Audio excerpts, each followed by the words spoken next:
Mentioned yesterday, although Dow Jones did end with very heavy losses, in fact it had one of the worst days since 1987, the famous what is called as Black Monday or the October 1987 stock market crash. Dow Jones ended down almost 3,000 points, the largest single point decline ever.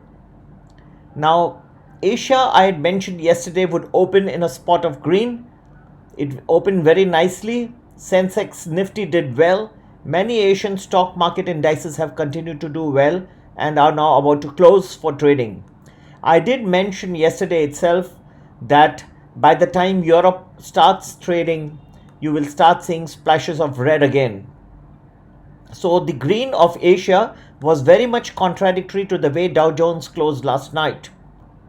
However, although Europe is now in a sea of red once again and Dow futures 800 points plus on the positive at one point of time, now is up only around 300 points. I believe that the way Dow Jones will behave tonight is that they will open a little weak today. 1.5 hours into trading, around 11 o'clock New York time, you will find that Dow starting to get back its momentum and start getting back into positive territory. So there's nothing to be so concerned about the Dow Jones. This is one of the trickiest times in history. The way predictions are made are on millions of algorithms developed by us. I believe Dow will open a little weak today, although Dow futures are talking of a positive opening, but this may fizzle out by the time Dow actually opens for trading today. Now, the biggest problem that is confronting the world is what action are various governments trying to take to tackle the coronavirus crisis. You find that Federal Reserve had slashed the interest rates to almost zero on Sunday. Yet you found one of the biggest declines in US history on Monday. It was the single most point decline ever. That means that even the Federal Reserve action is not working at this point of time. The best that the Federal Reserve action is doing is to try and smooth out, try and curb the fall in stock indices. But even that's not working.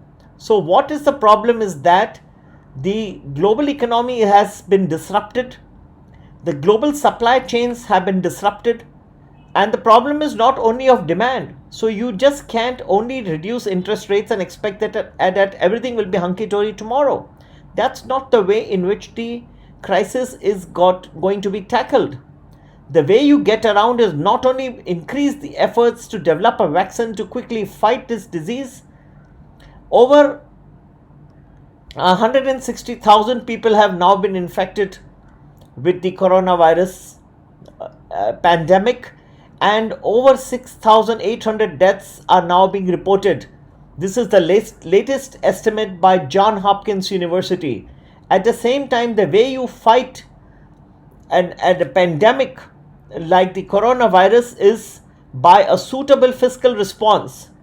Because of the coronavirus, you find restaurants are closing, shops are closing, the businesses are shutting down, people are working from home.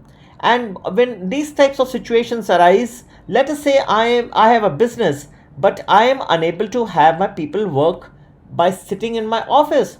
I have fixed overheads and I am unable to meet these expenses if I do not earn well enough. The way to tackle a scenario in which the pandemic is spreading so widely across the world is by a fiscal response. You have a targeted response. You go and provide subsidies to the people who need most. To those people who are in the lower income strata of society, you put some money in their pocket so they can go and buy. They're losing jobs.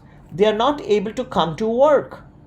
And only by reducing the interest rates, that's now, if you reduce it from, let's say, 0.5% to 0%, does that itself help anybody to go and buy goods?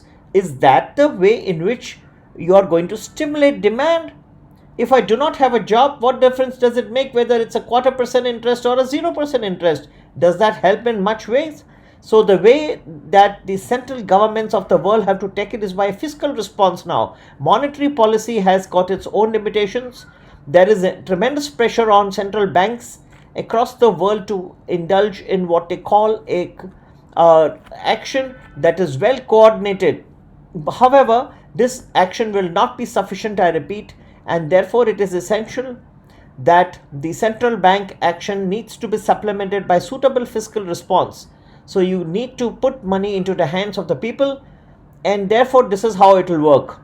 Well, Dow Jones, therefore, as per my prediction and analysis, should open a little weaker.